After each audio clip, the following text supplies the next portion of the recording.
Ship building या ship worker, ship पे काम करने वाला कोई वर्कर होगा, ठीक है, उसमें ये शिप का वर्ड लाजमी होगा। एस्बेस्टोस से ये हमारा आया था एमसीक्यू ना, एस्बेस्टोस का अगर एक्सपोजर है तो इसकी वजह से लंग कैंसर या मीजोथीलियोमा हो सकता है, मीजोथीलियम का कैंसर हो सकता है।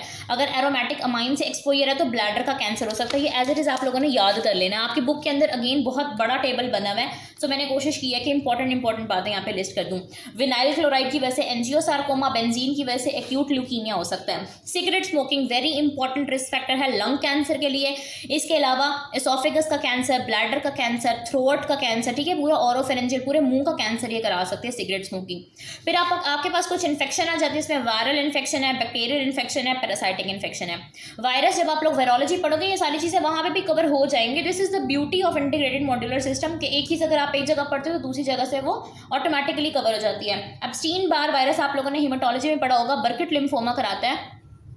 एचपीवी ह्यूमन पेपिलोमा वायरस, ये तो अभी पढ़ाया मैंने आप लोगों को 2 दिन पहले। सर्वाइकल कार्सिनोमा करा रहा होता है, और hepatitis B virus, hepatitis C virus के हेपेटो सेलुलर कार्सिनोमा करा रहे होते हैं। फिर आ जाता है बच्चों बैक्टीरियल इन्फेक्शन, जिसमें हमारे पास क्या आ जाता है, एच पाइलोरी। आपको पता है एच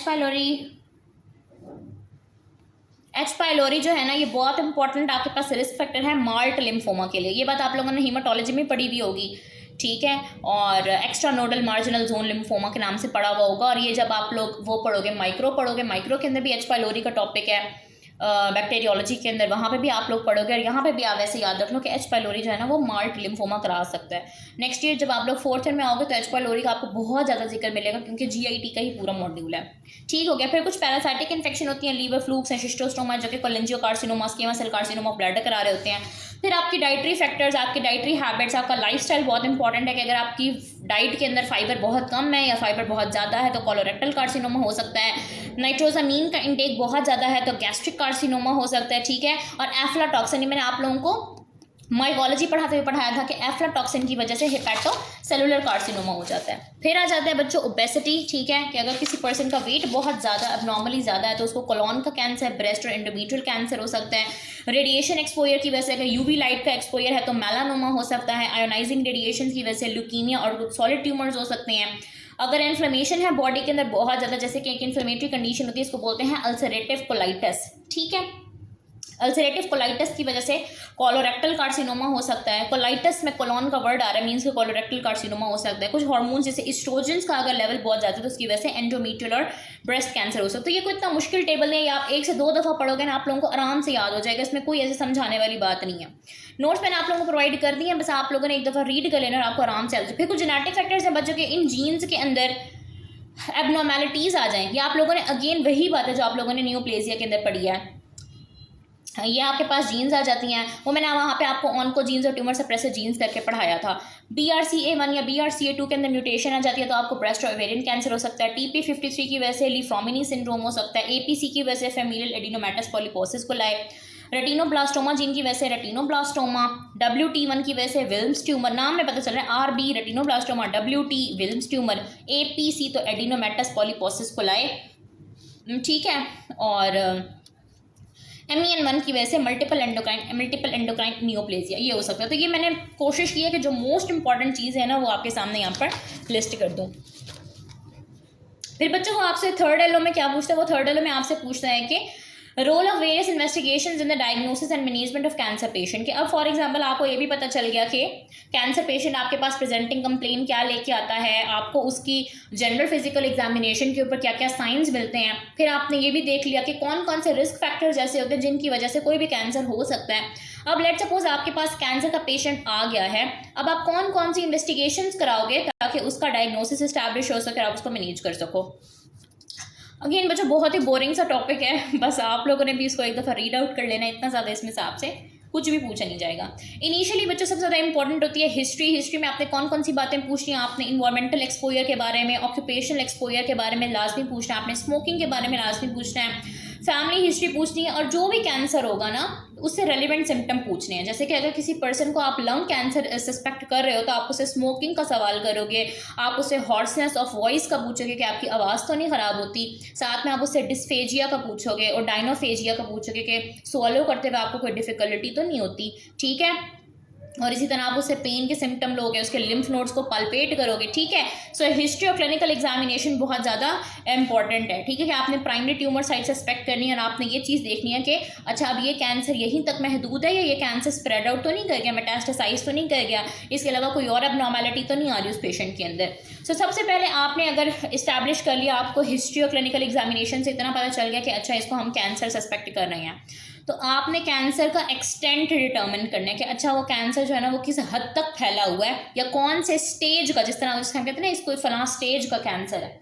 सो स्टेजिंग, ये ग्रेडिंग और स्टेजिंग के नाम से नियोप्लेजिया के अंदर भी जो आपका जो आपका पैथो का सिलेबस है, नियोप्लेजिया में ग्रेडिंग और स्टेजिंग वहाँ पे भी बहुत इंपॉर्टेंट है, यहाँ पे खाली इतना इंपॉर्टेंट नहीं है। स्टेजिंग के लिए जो है ना आप डिफरेंट टेक्निक्स यूज़ कर सकते हो। कौन कौन सी टेक्निक्स बच्चों आप यूज़ कर सकते हो? आप सीटी करवा सकते हो, ठीक है, सीटी स्कैन करा सकते हो, इसके अलावा आप एमआरआई करा सकते हो, ठीक है, और इसके अलावा पेट सीटी या पेट स्कैन करा सकते हो।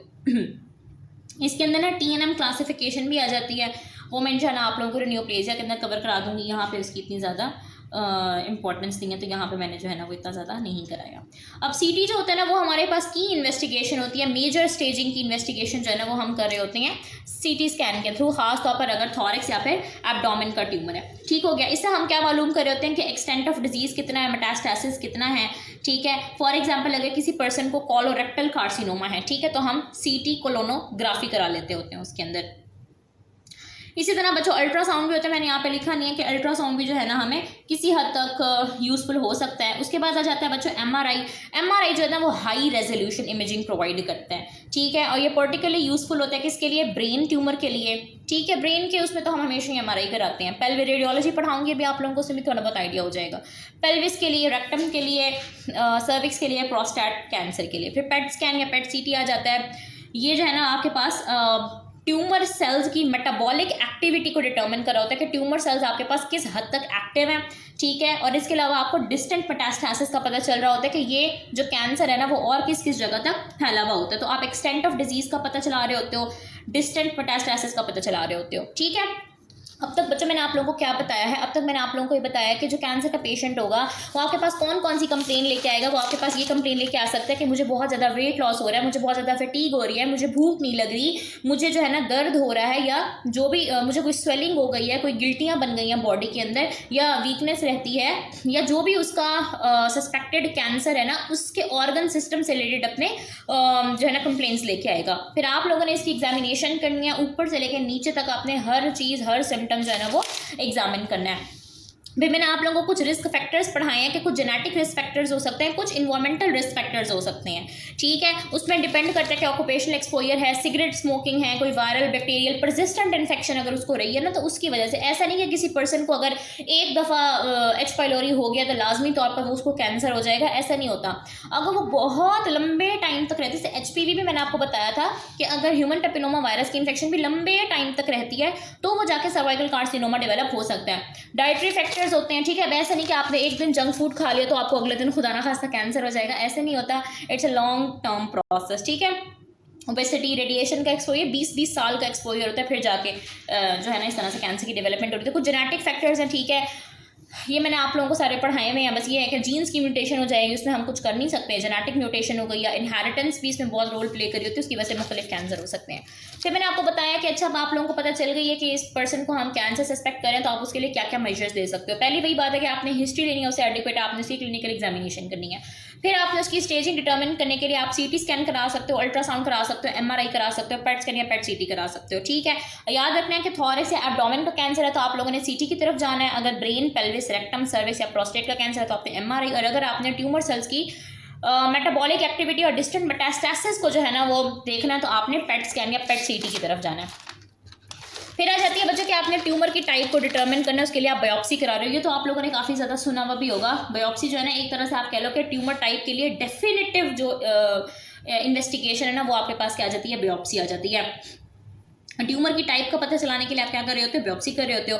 अब बायोप्सी करने के लिए आप जो सैंपल लेते हो ना, वो जो टिश्यूज़ वगैरह लेते हो, वो टिश्यूज़ आप कैसे कैसे ले सकते हो। आप एंडोस्कोपी भी कर सकते हो, आप लेप्रोस्कोपी भी कर सकते हो, आप सर्जरी के थ्रू भी ले सकते हो, ठीक है। और आप इमेज गाइडेड जो है ना वो बेसिकली बायोप्सी आपने क्या करनी होती है कि आपने टिश्यूज़ को एग्जामिन करना होता है, तो टिश्यूज़ को लेने के लिए जो है ना आप ये मेथड्स कर सकते हो, एंडोस्कोपी, लेप्रोस्कोपी, सर्जरी वगैरह आप कर सकते हो, ठीक है। इसके अलावा आप फ्लूइड या नीडल एस्पिरेशन के थ्रू भी सैंपल ले सकते हो साइटोलॉजी के लिए। फिर आ जाता है बच्चों कि आप लोगों ने जो है ना कैरेक्टरिस्टिक ट्यूमर जो है ना वो देखना है कि अच्छा ट्यूमर्स की क्या क्या कैरेक्टरिस्टिक्स हैं, ट्यूमर की टाइप क्या है, ट्यूमर के अंदर कौन कौन सी म्यूटेशंस हैं, और ये जो ट्यूमर है ये किसी क्रोमोसोमल एब्नॉर्मेलिटी की वजह से हुआ है या क्या। तो इसके लिए आपके पास इम्यूनोहिस्टोकेमिस्ट्री है, मॉलिक्यूलर पैथोलॉजी है, साइटोजेनेसिस है, फिश एनालिसिस है, ठीक है। ये सारी ना रट्टा मारने वाली चीज़ है, मैंने कुछ समझाने वाली बात नहीं है, ठीक है। इम्यूनोहिस्टोकेमिस्ट्री हमारे पास क्या कर रही होती है, ये ट्यूमर मार्कर्स को यूज़ कर रही होती है। ट्यूमर मार्कर्स इंशाल्लाह मैं आप ट्यूमर मार्कर्स एक इंपॉर्टेंट टॉपिक है, इंशाल्लाह मैं आप लोगों को न्यू प्लेज़ में भी कंप्लीट करा दूंगी।